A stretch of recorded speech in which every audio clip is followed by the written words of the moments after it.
हमरा जिंदगी में केहू जान बन के आई रहे और जाते जाते कब कहाँ चल गई कुछ पता ना चल यार, कुछ पता ना चल।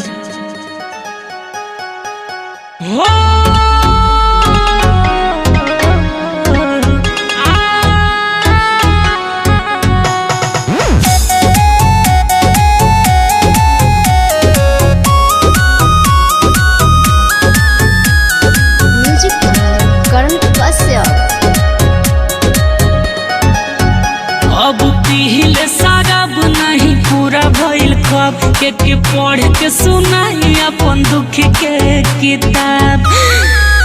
अब पीले शराब नहीं पूरा भइल ख्वाब के पढ़ के सुनाई अपन दुख के किताब। जेकरा खाती भइनी जेल भइनी माटी के में फेल उहे चल गइले हमरा से रूठ के।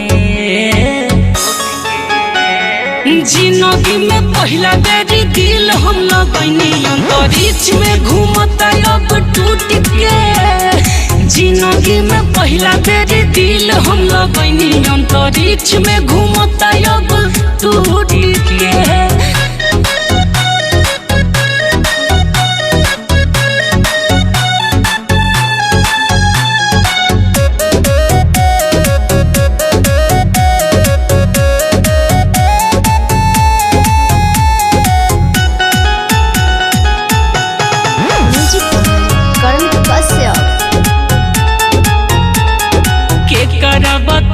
अपन प्यार के कहानी जब जिंदगी में कुछ न बचल निशानी।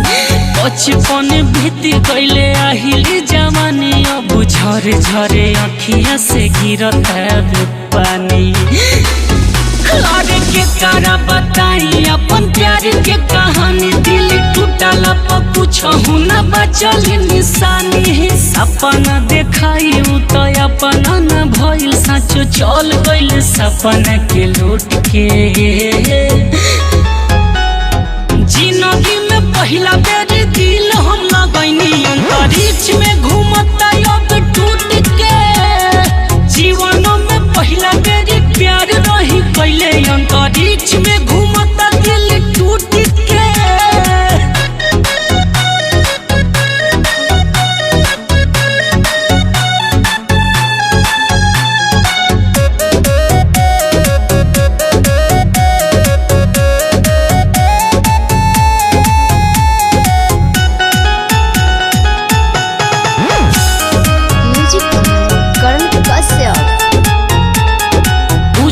की दिल के कही दे निदान अब केहू के दिल नहीं टूटे भगवान।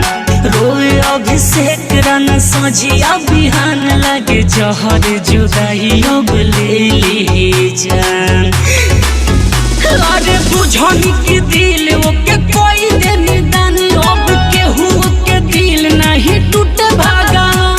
कहे राजमणि करन प्यार रहे नहीं भरम न त ठीक भइले ओकरा से छोट के। जिंदगी में पहला बेर दिल हम लगनी अंतरिक्ष में घूमता अब टूट